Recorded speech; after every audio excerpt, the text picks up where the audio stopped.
مومنو، جب تک تم ان چیزوں میں سے جو تمہیں عزیز ہیں اللہ کی راہ میں خرچ نہ کرو گے کبھی نیکی حاصل نہ کر سکو گے، اور جو چیز تم خرچ کرو گے اللہ اس کو جانتا ہے۔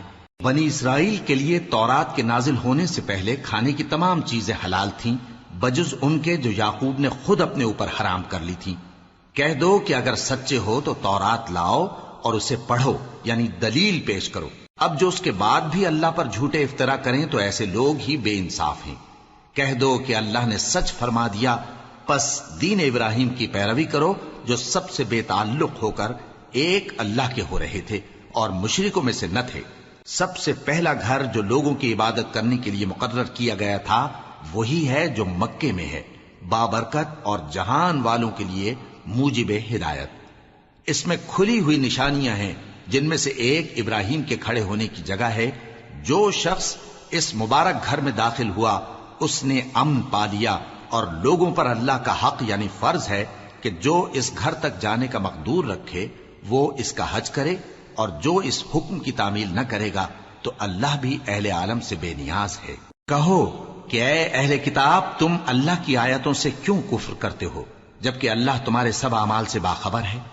کہو کہ اے اہل کتاب، تم مومنوں کو اللہ کے رستے سے کیوں روکتے ہو، اور باوجود کہ تم اس سے واقف ہو اس میں کجی نکالتے ہو، اور اللہ تمہارے کرتوتوں سے بے خبر نہیں؟ مومنو، اگر تم اہل کتاب کے کسی فریق کا کہا مان لو گے تو وہ تمہیں ایمان لانے کے بعد کافر بنا دیں گے، اور تم کیوں کر کفر کرو گے جبکہ تم کو اللہ کی آیتیں پڑھ پڑھ کر سنائی جاتی ہیں اور تم میں اس کے پیغمبر موجود ہیں۔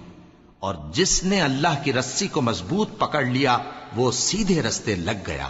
مومنو، اللہ سے ڈرو جیسا کہ اس سے ڈرنے کا حق ہے، اور مرنا تو مسلمان ہی مرنا، اور سب مل کر اللہ کی ہدایت کی رسی کو مضبوط پکڑے رہنا اور فرقے فرقے نہ ہو جانا، اور اپنے اوپر اللہ کی اس مہربانی کو یاد رکھنا جب تم ایک دوسرے کے دشمن تھے تو اس نے تمہارے دلوں میں الفت ڈال دی اور تم اس کی مہربانی سے بھائی بھائی ہو گئے، اور تم آگ کے گڑھے کے کنارے تک پہنچ چکے تھے تو اس نے تم کو اس سے بچا لیا۔ اس طرح اللہ تم کو اپنی آیتیں کھول کھول کر سناتا ہے تاکہ تم راہ راست پر رہو۔ اور تم میں ایک جماعت ایسی ہونی چاہیے جو لوگوں کو نیکی کی طرف بلائے اور اچھے کام کرنے کا حکم دے اور برے کاموں سے منع کرے۔ یہی لوگ ہیں جو کامیاب ہیں، اور ان لوگوں کی طرح نہ ہونا جو متفرق ہو گئے اور صاف احکام آنے کے بعد ایک دوسرے سے اختلاف کرنے لگے۔ یہ وہ لوگ ہیں جن کو قیامت کے دن بڑا عذاب ہوگا، جس دن بہت سے منہ سفید ہوں گے اور بہت سے سیاہ۔ تو جن لوگوں کے منہ سیاہ ہوں گے ان سے اللہ فرمائے گا، کیا تم ایمان لا کر کافر ہو گئے تھے؟ سو اب اس کفر کے بدلے عذاب کے مزے چکھو۔ اور جن لوگوں کے منہ سفید ہوں گے وہ اللہ کی رحمت کے باغوں میں ہوں گے اور ان میں ہمیشہ رہیں گے۔ یہ اللہ کی آیتیں ہیں جو ہم تم کو ٹھیک ٹھیک پڑھ کر سناتے ہیں، اور اللہ اہل عالم پر ظلم نہیں کرنا چاہتا، اور جو کچھ آسمانوں میں اور جو کچھ زمین میں ہے سب اللہ ہی کا ہے، اور سب کاموں کا انجام اللہ ہی کی طرف ہے۔ مومنو، تم بہترین امت ہو جسے لوگوں کی ہدایت کے لیے میدان میں لایا گیا ہے کہ تم نیک کام کرنے کو کہتے ہو اور برے کاموں سے منع کرتے ہو اور اللہ پر ایمان رکھتے ہو۔ اور اگر اہل کتاب بھی ایمان لے آتے تو ان کے لیے بہت اچھا ہوتا، ان میں ایمان لانے والے بھی ہیں لیکن تھوڑے اور اکثر نافرمان ہیں۔ یہ تمہیں خفیف سی تکلیف کے سوا کچھ نقصان نہیں پہنچا سکیں گے، اور اگر تم سے لڑیں گے تو پیٹ پھیر کر بھاگ جائیں گے، پھر ان کو مدد بھی کہیں سے نہیں ملے گی۔ یہ جہاں نظر آئیں گے تم دیکھو گے کہ ذلت ان سے چمٹ رہی ہے، بجز اس کے کہ یہ اللہ کی پناہ میں یا مسلمان لوگوں کی پناہ میں آ جائیں۔ اور یہ لوگ اللہ کے غضب میں گرفتار ہیں اور ناداری ان سے لپٹ رہی ہے۔ یہ اس لیے کہ اللہ کی آیتوں سے انکار کرتے تھے اور اس کے پیغمبروں کو ناحق قتل کر دیتے تھے۔ یہ اس لیے کہ یہ نافرمانی کیے جاتے اور حد سے بڑھے جاتے تھے۔ یہ بھی سب ایک جیسے نہیں ہیں۔ ان اہل کتاب میں کچھ اچھے لوگ بھی ہیں جو رات کے اوقات میں اللہ کی آیتیں پڑھتے اور اس کے آگے سجدے کرتے ہیں۔ وہ اللہ پر اور روز آخر پر ایمان رکھتے اور اچھے کام کرنے کو کہتے اور بری باتوں سے منع کرتے اور نیکیوں پر لپکتے ہیں، اور یہی لوگ نیکوکار ہیں۔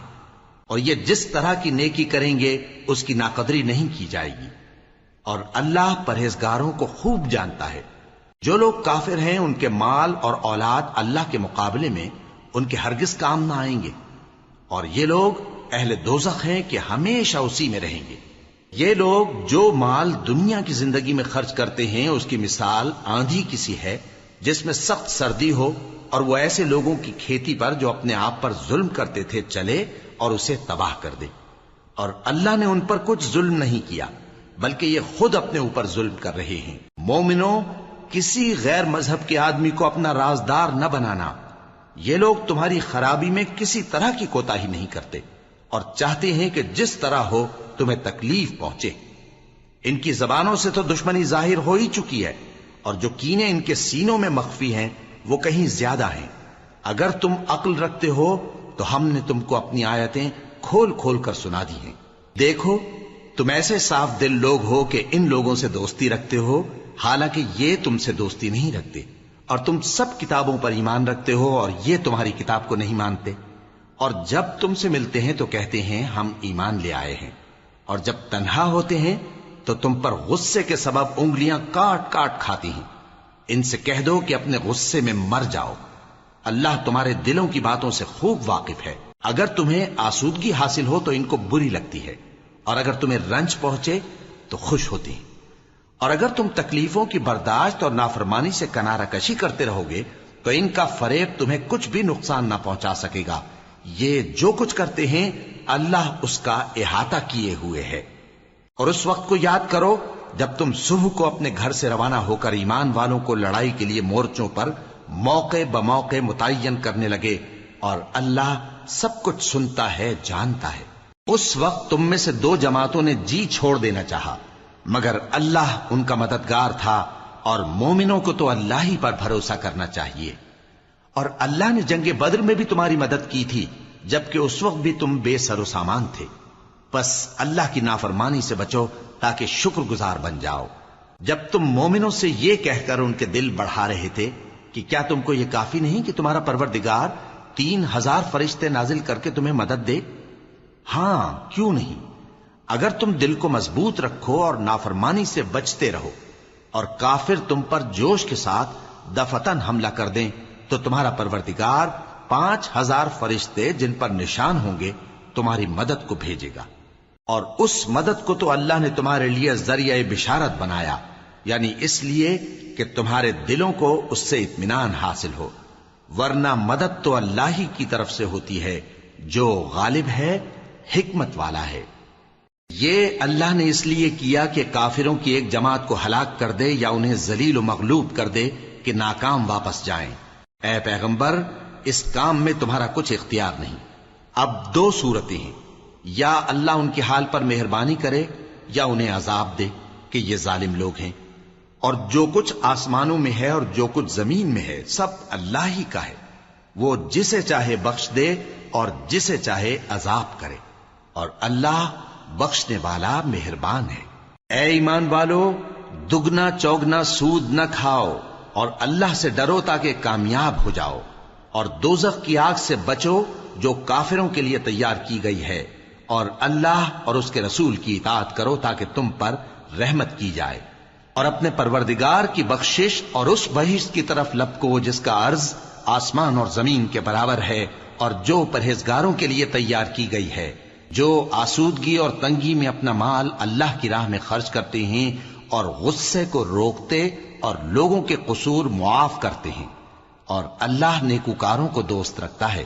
اور وہ کہ جب کوئی کھلا گناہ یا اپنے حق میں کوئی اور برائی کر بیٹھتے ہیں تو اللہ کو یاد کرتے اور اپنے گناہوں کی بخشش مانگتے ہیں، اور اللہ کے سوا گناہ بخش بھی کون سکتا ہے، اور جان بوجھ کر اپنے افعال پر اڑے نہیں رہتے۔ ایسے ہی لوگوں کا صلہ ان کے پروردگار کی طرف سے بخشش اور باغ ہیں جن کے نیچے نہریں بہ رہی ہیں، اور وہ ان میں ہمیشہ بستے رہیں گے، اور اچھے کام کرنے والوں کا بدلہ بہت اچھا ہے۔ تم لوگوں سے پہلے بھی بہت سے واقعات گزر چکے ہیں، تو تم زمین میں سیر کر کے دیکھ لو کہ جھٹلانے والوں کا کیسا انجام ہوا۔ یہ قرآن لوگوں کے لیے صاف پیغام اور اہل تقوی کے لیے ہدایت اور نصیحت ہے، اور بددل نہ ہونا اور نہ غم کرنا۔ اگر تم سچے مومن ہو تو تم ہی غالب رہو گے۔ اگر تمہیں زخم شکست لگا ہے تو ان لوگوں کو بھی ایسا زخم لگ چکا ہے، اور یہ ایام زمانہ ہیں کہ ہم ان کو لوگوں میں بدلتے رہتے ہیں، اور اس سے یہ بھی مقصود تھا کہ کہ اللہ ایمان والوں کو جدا کر دے اور تم میں سے بعض کو شہید بنائے، اور اللہ بے انصافوں کو پسند نہیں کرتا۔ اور یہ بھی مقصود تھا کہ اللہ ایمان والوں کو پاک صاف بنا دے اور کافروں کو نابود کر دے۔ کیا تم یہ سمجھتے ہو کہ بے آزمائش بہشت میں جا داخل ہوگے؟ حالانکہ ابھی اللہ نے تم میں سے جہاد کرنے والوں کو تو اچھی طرح معلوم کیا ہی نہیں، اور یہ بھی مقصود ہے کہ وہ ثابت قدم رہنے والوں کو معلوم کرے، اور تم موت شہادت کے آنے سے پہلے اس کی تمنا کیا کرتے تھے، سو تم نے اس کو آنکھوں سے دیکھ لیا۔ اور محمد صلی اللہ علیہ وآلہ وسلم ایک پیغمبر ہی تو ہیں، ان سے پہلے بھی بہت سے پیغمبر ہو گزرے ہیں۔ بھلا اگر یہ مر جائیں یا مارے جائیں تو تم الٹے پاؤں پھر جاؤ گے؟ اور جو الٹے پاؤں پھر جائے گا تو اللہ کا کچھ نقصان نہیں کر سکے گا، اور اللہ شکر گزاروں کو بڑا ثواب دے گا۔ اور کسی شخص میں طاقت نہیں کہ اللہ کے حکم کے بغیر مر جائے، اس نے موت کا وقت مقرر کر کے لکھ رکھا ہے، اور جو شخص دنیا میں اپنے اعمال کا بدلہ چاہے اس کو ہم یہیں بدلہ دے دیں گے، اور جو آخرت میں طالب ثواب ہو اس کو وہاں اجر عطا کریں گے، اور ہم شکر گزاروں کو عنقریب بہت اچھا صلہ دیں گے۔ اور بہت سے نبی ہوئے ہیں جن کے ساتھ ہو کر اکثر اہل اللہ دشمنوں سے لڑے ہیں، تو جو مصیبتیں ان پر اللہ کی راہ میں واقع ہوئیں ان کے سبب انہوں نے نہ تو ہمت ہاری اور نہ بزدلی کی، نہ کافروں سے دبے، اور اللہ استقلال رکھنے والوں کو دوست رکھتا ہے۔ اور اس حالت میں ان کے منہ سے کوئی بات نکلتی تو یہی کہ اے پروردگار، ہمارے گناہ اور زیادتیاں جو ہم اپنے کاموں میں کرتے رہے ہیں معاف فرما، اور ہم کو ثابت قدم رکھ، اور کافروں پر فتح عنایت کر۔ تو اللہ نے ان کو دنیا میں بھی بدلہ دیا اور آخرت میں بھی بہت اچھا بدلہ دے گا، اور اللہ نیکوکاروں کو دوست رکھتا ہے۔ مومنو، اگر تم کافروں کا کہا مان لوگے تو وہ تم کو الٹے پاؤں پھیر کر مرتد کر دیں گے، پھر تم بڑے خسارے میں پڑ جاؤ گے۔ یہ تمہارے مددگار نہیں ہیں بلکہ اللہ تمہارا مددگار ہے، اور وہ سب سے بہتر مددگار ہے۔ ہم عنقریب کافروں کے دلوں میں رعب بٹھا دیں گے، کیونکہ یہ اللہ کے ساتھ شرک کرتے ہیں جس کی اس نے کوئی بھی دلیل نازل نہیں کی، اور ان کا ٹھکانہ دوزخ ہے، وہ ظالموں کا بہت برا ٹھکانہ ہے۔ اور اللہ نے تم سے اپنا وعدہ سچا کر دیا، یعنی اس وقت جب کہ تم کافروں کو اس کے حکم سے قتل کر رہے تھے، یہاں تک کہ جو تم چاہتے تھے اللہ نے تم کو دکھا دیا۔ اس کے بعد تم نے ہمت ہار دی اور پیغمبر کے حکم کی تعمیل میں جھگڑا کرنے لگے، اور تم نے اس کی نافرمانی کی۔ بعض تو تم میں سے دنیا کے طلبگار تھے اور بعض آخرت کے طالب۔ اس وقت اللہ نے تم کو ان کے سامنے سے ہٹا دیا تاکہ تمہاری آزمائش کرے، اور اس نے تمہارا قصور معاف کر دیا، اور اللہ مومنوں پر بڑا فضل کرنے والا ہے۔ وہ وقت بھی یاد کرنے کے لائق ہے جب تم لوگ دور بھاگے جاتے تھے اور کسی کو پیچھے پھر کر نہیں دیکھتے تھے، اور رسول اللہ صلی اللہ علیہ وآلہ وسلم تم کو تمہارے پیچھے کھڑے بلا رہے تھے، تو اللہ نے تم کو غم پر غم پہنچایا تاکہ جو چیز تمہارے ہاتھ سے جاتی رہی یا جو مصیبت تم پر واقع ہوئی ہے اس سے تم غمگین نہ ہو، اور اللہ تمہارے سب اعمال سے خبردار ہے۔ پھر اللہ نے اس پریشانی کے بعد تم پر تسلی نازل فرمائی، یعنی نیند، کہ تم میں سے ایک جماعت پر طاری ہو گئی، اور کچھ لوگ جن کو جان کے لالے پڑ رہے تھے اللہ کے بارے میں ناحق ایام کفر کے سے گمان کرتے تھے، اور کہتے تھے بھلا ہمارے اختیار کی کچھ بات ہے؟ تم کہہ دو کہ بے شک سب باتیں اللہ ہی کے اختیار میں ہیں۔ یہ لوگ بہت سی باتیں دلوں میں مخفی رکھتے ہیں جو تم پر ظاہر نہیں کرتے تھے۔ کہتے تھے کہ ہمارے بس کی بات ہوتی تو ہم یہاں قتل ہی نہ کیے جاتے۔ کہہ دو کہ اگر تم اپنے گھروں میں بھی ہوتے تو جن کی تقدیر میں مارا جانا لکھا تھا وہ اپنی اپنی قتل گاہوں کی طرف ضرور نکل آتے۔ اس سے غرض یہ تھی کہ اللہ تمہارے سینوں کی باتوں کو آزمائے اور جو کچھ تمہارے دلوں میں ہے اس کو صاف کر دے، اور اللہ دلوں کی باتوں سے خوب واقف ہے۔ جو لوگ تم میں سے احد کے دن جبکہ مومنوں اور کافروں کی دو جماعتیں ایک دوسرے سے گتھ گئیں جنگ سے بھاگ گئے تو ان کے بعض افعال کے سبب شیطان نے ان کو پھسلا دیا تھا، اور یقیناً اللہ نے ان کا قصور معاف کر دیا۔ بے شک اللہ بخشنے والا ہے، بردبار ہے۔ مومنوں، ان لوگوں جیسے نہ ہونا جو کفر کرتے ہیں، اور ان کے مسلمان بھائی جب اللہ کی راہ میں سفر کریں اور مر جائیں یا جہاد کو نکلے اور مارے جائیں تو ان کی نسبت کہتے ہیں کہ اگر وہ ہمارے پاس رہتے تو نہ مرتے اور نہ مارے جاتے، یہ اس لیے کہ اللہ ان لوگوں کے دلوں میں افسوس پیدا کر دے، اور زندگی اور موت تو اللہ ہی دیتا ہے، اور اللہ تمہارے سب کاموں کو دیکھ رہا ہے۔ اور اگر تم اللہ کے راستے میں مارے جاؤ یا مر جاؤ تو جو مال و متاع لوگ جمع کرتے ہیں اس سے اللہ کی بخشش اور رحمت کہیں بہتر ہے، اور اگر تم مر جاؤ یا مارے جاؤ تو اللہ کے حضور میں ضرور اکٹھے کیے جاؤ گے۔ پھر اے نبی، اللہ کی مہربانی سے تم ان لوگوں کے لیے نرم مزاج واقع ہوئے ہو، اور اگر تم بدخو اور سخت دل ہوتے تو یہ تمہارے پاس سے بھاگ کھڑے ہوتے، سو ان کو معاف کر دو اور ان کے لیے اللہ سے مغفرت مانگو، اور اپنے کاموں میں ان سے مشورت لیا کرو، اور جب کسی کام کا پختہ ارادہ کر لو تو اللہ پر بھروسہ رکھو، بے شک اللہ بھروسہ رکھنے والوں کو دوست رکھتا ہے۔ اگر اللہ تمہارا مددگار ہے تو تم پر کوئی غالب نہیں آ سکتا، اور اگر وہ تمہیں چھوڑ دے تو پھر کون ہے اس کے بعد تمہاری مدد کرے۔ اور مومنوں کو تو چاہیے کہ اللہ ہی پر بھروسہ رکھیں، اور کبھی نہیں ہو سکتا کہ کوئی پیغمبر خیانت کرے، اور خیانت کرنے والوں کو قیامت کے دن خیانت کی ہوئی چیز اللہ کے روبرو لا حاضر کرنی ہوگی، پھر ہر شخص کو اس کے اعمال کا پورا پورا بدلہ دیا جائے گا، اور ان کے ساتھ بے انصافی نہیں کی جائے گی۔ بھلا جو شخص اللہ کی خوشنودی کا تابع ہو وہ اس شخص کی طرح ہو سکتا ہے جو اللہ کی ناخوشی میں گرفتار ہو، اور جس کا ٹھکانہ دوزخ ہے اور وہ برا ٹھکانہ ہے۔ سب لوگوں کے اللہ کے ہاں مختلف درجے ہیں، اور اللہ ان کے سب اعمال دیکھ رہا ہے۔ اللہ نے مومنوں پر یقیناً احسان کیا ہے کہ ان میں انہی میں سے ایک پیغمبر بھیجے جو ان کو اللہ کی آیتیں پڑھ پڑھ کر سناتے اور ان کو پاک کرتے اور انہیں کتاب و حکمت کی تعلیم دیتے ہیں، اور پہلے تو یہ لوگ کھلی گمراہی میں تھے۔ بھلا یہ کیا بات ہے کہ جب احد کے دن کفار کے ہاتھ سے تم پر مصیبت واقع ہوئی، حالانکہ جنگ بدر میں اس سے دگنی مصیبت تمہارے ہاتھ سے ان پر پڑ چکی ہے، تو تم کہنے لگے کہ یہ آفت ہم پر کہاں سے آ پڑی؟ کہہ دو کہ یہ تمہاری ہی شامت اعمال ہے کہ تم نے پیغمبر کے حکم کے خلاف کیا، بے شک اللہ ہر چیز پر قادر ہے۔ اور جو مصیبت تم پر دونوں جماعتوں کے مقابلے کے دن واقع ہوئی سو اللہ کے حکم سے واقع ہوئی، اور اس سے یہ مقصود تھا کہ اللہ مومنوں کو اچھی طرح معلوم کر لے اور منافقوں کو بھی معلوم کر لے۔ اور جب ان سے کہا گیا کہ آؤ اللہ کے راستے میں جنگ کرو یا کافروں کے حملوں کو روکو، تو کہنے لگے کہ اگر ہم کو لڑائی کی خبر ہوتی تو ہم ضرور تمہارے ساتھ رہتے۔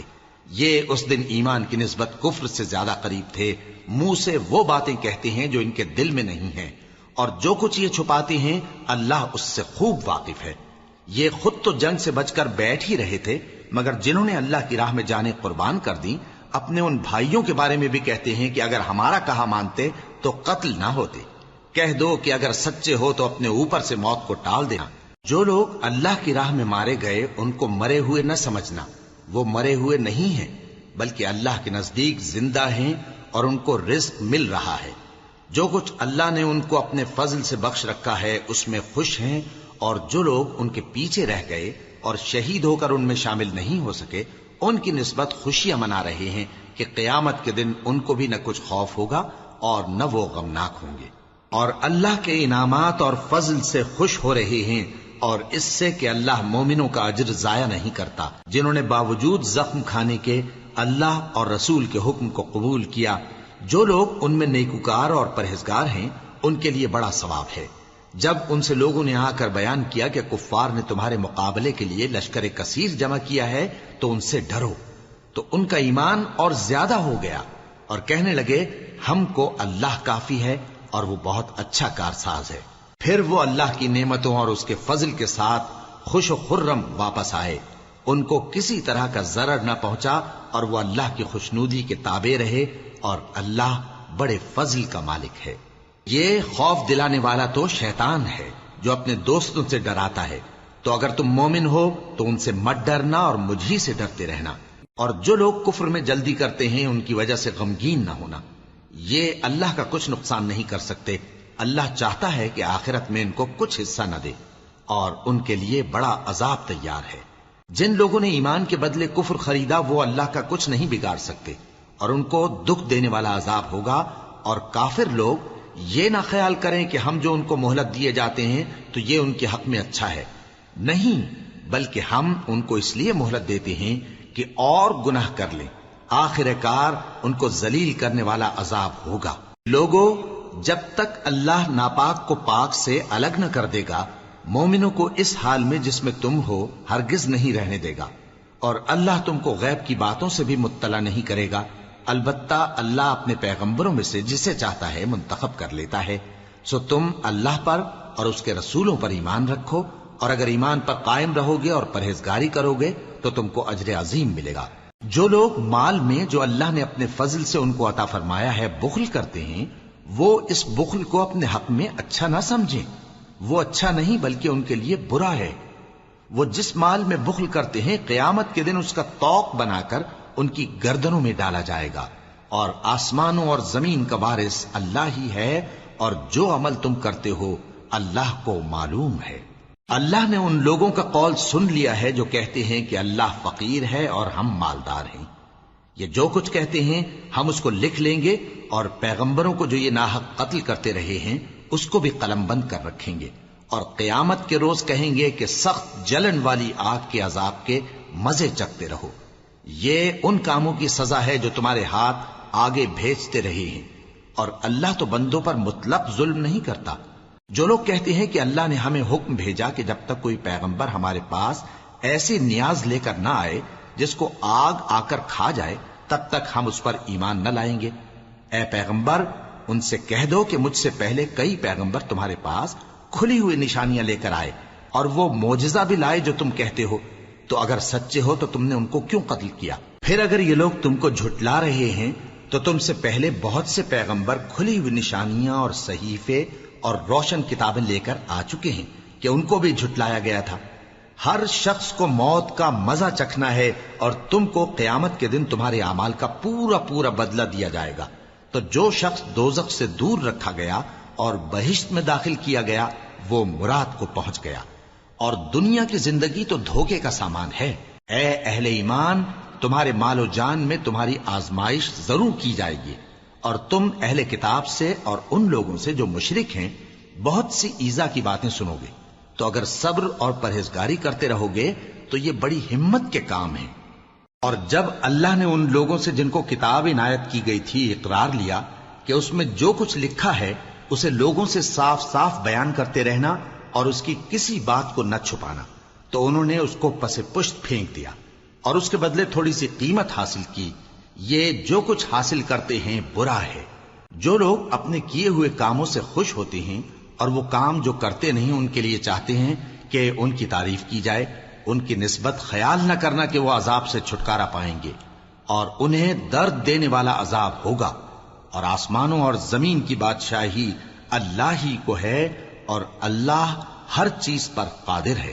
بے شک آسمانوں اور زمین کی پیدائش اور رات اور دن کے بدل بدل کر آنے جانے میں عقل والوں کے لیے نشانیاں ہیں، جو کھڑے اور بیٹھے اور لیٹے ہر حال میں اللہ کو یاد کرتے اور آسمان اور زمین کی پیدائش میں غور کرتے اور کہتے ہیں کہ اے پروردگار، تو نے اس کائنات کو بے فائدہ نہیں پیدا کیا، تو پاک ہے، تو قیامت کے دن ہمیں دوزخ کے عذاب سے بچائیو۔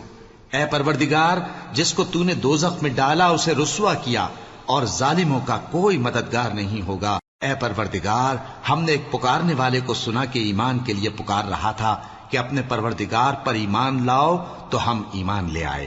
سو اے پروردگار، ہمارے گناہ معاف فرما اور ہماری برائیوں کو ہم سے دور کر دے، اور ہم کو دنیا سے نیک بندوں کے ساتھ اٹھائیو۔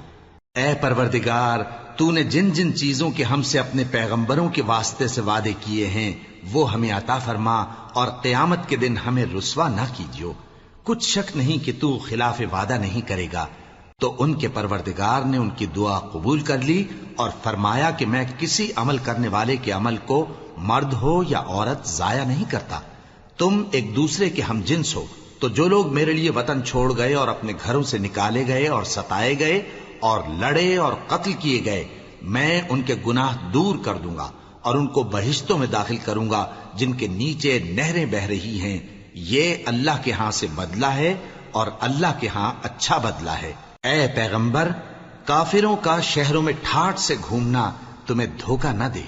یہ دنیا کا تھوڑا سا فائدہ ہے، پھر آخرت میں تو ان کا ٹھکانہ دوزخ ہے، اور وہ بری جگہ ہے۔ لیکن جو لوگ اپنے پروردگار سے ڈرتے رہے ان کے لیے باغ ہیں جن کے نیچے نہریں بہ رہی ہیں اور وہ ان میں ہمیشہ رہیں گے. یہ اللہ کے ہاں سے ان کی مہمانی ہے، اور جو کچھ اللہ کے ہاں ہے وہ نیکوکاروں کے لیے بہت اچھا ہے. اور بعض اہل کتاب ایسے بھی ہیں جو اللہ پر اور اس کتاب پر جو تم پر نازل ہوئی اور اس پر جو ان پر نازل ہوئی ایمان رکھتے ہیں اور اللہ کے آگے عاجزی کرتے ہیں اور اللہ کی آیتوں کے بدلے تھوڑی سی قیمت نہیں لیتے. یہی لوگ ہیں جن کا صلہ ان کے پروردگار کے ہاں تیار ہے، اور اللہ جلد حساب لینے والا ہے. اے اہل ایمان، کفار کے مقابلے میں ثابت قدم رہو اور استقامت رکھو اور مورچوں پر جمے رہو اور اللہ سے ڈرو تاکہ مراد حاصل کرو. شروع اللہ کا نام لے کر جو بڑا مہربان نہایت رحم والا ہے. لوگوں، اپنے پروردگار سے ڈرو جس نے تم کو ایک شخص سے پیدا کیا، یعنی اول اس سے اس کا جوڑا بنایا، پھر ان دونوں سے کثرت سے مرد و عورت پیدا کر کے روئے زمین پر پھیلا دیے. اور اللہ سے ڈرو جس کے واسطے سے تم ایک دوسرے سے حقوق کا مطالبہ کرتے ہو، اور قطع رحمی سے بچو. کچھ شک نہیں کہ اللہ تمہیں دیکھ رہا ہے. اور یتیموں کا مال جو تمہاری تحویل میں ہو ان کے حوالے کر دو، اور ان کے پاکیزہ اور عمدہ مال کو اپنے ناقص اور برے مال سے نہ بدلو، اور نہ ان کا مال اپنے مال میں ملا کر کھاؤ کہ یہ بڑا سخت گناہ ہے. اور اگر تم کو اس بات کا خوف ہو کہ یتیم لڑکیوں کے بارے میں انصاف نہ کر سکو گے تو ان کے سوا جو عورتیں تم کو پسند ہوں، 2 یا 3 یا 4 ان سے نکاح کر لو. اور اگر اس بات کا اندیشہ ہو کہ کئی عورتوں سے انصاف نہ کر سکو گے تو ایک ہی عورت سے نکاح کرو یا باندی سے تعلق رکھو جس کے تم مالک ہو. اس طرح تم بے انصافی سے بچ جاؤ گے. اور عورتوں کو ان کے مہر خوشی سے دے دیا کرو. ہاں، اگر وہ اپنی خوشی سے اس میں سے کچھ تم کو چھوڑ دیں تو اسے مزے سے کھا لو. اور کم عقلوں کو ان کا مال جسے اللہ نے تم لوگوں کے لیے سبب معیشت بنایا ہے مت دو.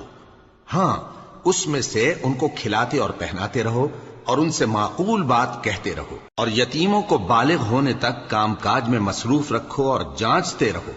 پھر بالغ ہونے پر اگر ان میں عقل کی پختگی دیکھو تو ان کا مال ان کے حوالے کر دو، اور اس خوف سے کہ وہ بڑے ہو جائیں گے، یعنی بڑے ہو کر تم سے اپنا مال واپس لے لیں گے، اس کو فضول خرچی اور جلدی میں نہ اڑا دینا. اور جو شخص آسودہ حال ہو اس کو ایسے مال سے قطعی طور پر پرہیز رکھنا چاہیے، اور جو ضرورت مند ہو وہ مناسب طور پر یعنی بقدر خدمت کچھ لے لے. اور جب ان کا مال ان کے حوالے کرنے لگو تو گواہ کر لیا کرو، اور حقیقت میں تو اللہ ہی گواہ اور حساب لینے والا کافی ہے. جو مال ماں باپ اور رشتہ دار چھوڑ مریں، تھوڑا ہو یا بہت، اس میں مردوں کا بھی حصہ ہے اور عورتوں کا بھی. یہ حصے اللہ کے مقرر کیے ہوئے ہیں. اور جب میراث کی تقسیم کے وقت غیر وارث رشتہ دار اور یتیم اور نادار لوگ آ جائیں تو ان کو بھی اس میں سے کچھ دے دو اور ان سے معقول بات کہو. اور ایسے لوگوں کو ڈرنا چاہیے جو ایسی حالت میں ہوں کہ اپنے بعد ننھے بچے چھوڑ جائیں اور ان کو ان کی نسبت خوف ہو کہ ہمارے مرنے کے بعد ان بیچاروں کا کیا ہوگا. پس چاہیے کہ یہ لوگ اللہ سے ڈریں اور درست بات کہیں.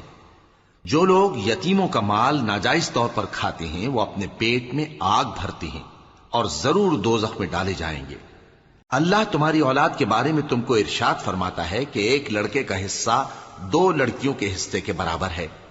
اور اگر اولاد میت صرف لڑکیاں ہی ہوں یعنی 2 یا 2 سے زیادہ تو کل ترکے میں ان کا 2/3 ہے. اور اگر صرف ایک لڑکی ہو تو اس کا نصف ہے. اور میت کے ماں باپ کا یعنی دونوں میں سے ہر ایک کا ترکے میں 6واں حصہ ہے، بشرطے کہ میت کی اولاد ہو. اور اگر اولاد نہ ہو اور صرف ماں باپ ہی اس کے وارث ہوں تو 1/3 ماں کا حصہ ہے. اور اگر میت کے بھائی بھی ہوں تو ماں کا 6واں حصہ ہوگا. اور یہ تقسیم ترکہ میت کی وصیت کی تعمیل کے بعد جو اس نے کی ہو یا قرض کے ادا ہونے کے بعد جو اس کے ذمے ہو عمل میں آئے گی. تم کو معلوم نہیں کہ تمہارے باپ دادوں اور بیٹوں اور پوتوں میں سے فائدے کے لحاظ سے کون تم سے زیادہ قریب ہے. یہ حصے اللہ کے مقرر کیے ہوئے ہیں اور اللہ سب کچھ جاننے والا ہے، حکمت والا ہے.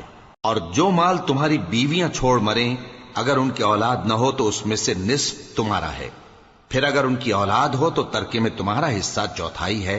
لیکن یہ تقسیم وصیت کی تعمیل کے بعد جو انہوں نے کی ہو یا قرض کے ادا ہونے کے بعد جو ان کے ذمے ہو کی جائے گی. اور جو مال تم مرد چھوڑ مرو، اگر تمہاری اولاد نہ ہو تو تمہاری بیویوں کا اس میں چوتھا حصہ ہے، پھر اگر تمہاری اولاد ہو تو ان کا 8واں حصہ ہے۔ یہ حصے تمہاری وصیت کی تعمیل کے بعد جو تم نے کی ہو اور ادائے قرض کے بعد تقسیم کیے جائیں گے۔ اور اگر ایسے مرد یا عورت کی میراث ہو جس کے نہ باپ ہو نہ بیٹا مگر اس کے بھائی یا بہن ہو تو ان میں سے ہر ایک کا 6واں حصہ ہے، اور اگر ایک سے زیادہ ہوں تو سب 1/3 میں شریک ہوں گے۔ یہ حصے بھی بعد ادائے وصیت و قرض بشرطے کہ ان سے میت نے کسی کا نقصان نہ کیا ہو تقسیم کیے جائیں گے۔ یہ اللہ کا فرمان ہے اور اللہ نہایت علم والا ہے، بردبار ہے۔ یہ تمام احکام اللہ کی حدیں ہیں، اور جو شخص اللہ اور اس کے پیغمبر کی فرما برداری کرے گا اللہ اس کو بہشتوں میں داخل کرے گا جن میں نہریں بہ رہی ہیں، وہ ان میں ہمیشہ رہیں گے، اور یہ بڑی کامیابی ہے۔ اور جو اللہ اور اس کے رسول کی نافرمانی کرے گا اور اس کی حدوں سے نکل جائے گا اس کو اللہ دوزخ میں ڈالے گا جہاں وہ ہمیشہ رہے گا، اور اس کو ذلت کا عذاب ہوگا۔ مسلمانوں، تمہاری عورتوں میں جو بدکاری کا ارتکاب کر بیٹھیں ان پر اپنے لوگوں میں سے 4 شخصوں کی شہادت لو۔ اگر وہ ان کی بدکاری کی گواہی دیں تو ان عورتوں کو گھروں میں بند رکھو یہاں تک کہ موت ان کا کام تمام کر دے، یا اللہ ان کے لیے کوئی اور سبیل پیدا کرے۔ اور جو 2 مرد تم میں سے بدکاری کریں تو ان کو ایذا دو، پھر اگر وہ توبہ کر لیں اور نیکوکار ہو جائیں تو ان کا پیچھا چھوڑ دو۔ بے شک اللہ توبہ قبول کرنے والا ہے، مہربان ہے۔ اللہ انہی لوگوں کی توبہ قبول فرماتا ہے جو نادانی سے بری حرکت کر بیٹھتے ہیں پھر جلد توبہ کر لیتی ہیں، بس ایسے لوگوں پر اللہ توجہ کرتا ہے اور وہ سب کچھ جاننے والا ہے، حکمت والا ہے۔ اور ایسے لوگوں کی توبہ قبول نہیں ہوتی جو ساری عمر برے کام کرتے رہیں یہاں تک کہ جب ان میں سے کسی کی موت آ موجود ہو تو اس وقت کہنے لگے کہ اب میں توبہ کرتا ہوں۔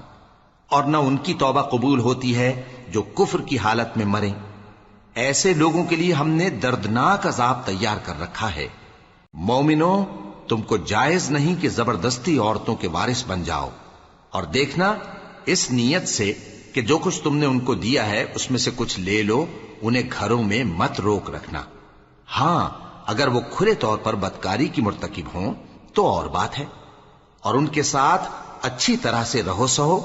پھر اگر وہ تم کو ناپسند ہوں تو عجب نہیں کہ تم کسی چیز کو ناپسند کرو اور اللہ اس میں بہت سی بھلائی پیدا کر دے۔ اور اگر تم ایک عورت کو چھوڑ کر دوسری عورت کرنی چاہو اور پہلی عورت کو ڈھیر سا مال دے چکے ہو تو اس میں سے کچھ مت لینا، بھلا تم بہتان لگا کر اور کھلا گناہ کر کے اپنا مال اس سے واپس لوگے؟ اور تم دیا ہوا مال کیوں کر واپس لے سکتے ہو جبکہ تم ایک دوسرے کے ساتھ صحبت کر چکے ہو اور وہ تم سے پختہ عہد بھی لے چکی ہیں؟ اور جن عورتوں سے تمہارے باپ دادا نے نکاح کیا ہو ان سے نکاح نہ کرنا مگر جاہلیت میں جو ہو چکا سو ہو چکا۔ یہ نہایت بے حیائی اور اللہ کی ناخوشی کی بات تھی اور بہت برا دستور تھا۔ تم پر تمہاری مائیں اور بیٹیاں اور بہنیں اور پھوپھیاں اور خالائیں اور بھتیجیاں اور بھانجیاں اور وہ مائیں جنہوں نے تم کو دودھ پلایا ہو اور رضائی بہنیں اور ساسیں حرام کر دی گئی ہیں، اور جن عورتوں سے تم خلوت کر چکے ہو ان کی لڑکیاں جنہیں تم پرورش کرتے ہو وہ بھی تم پر حرام ہیں۔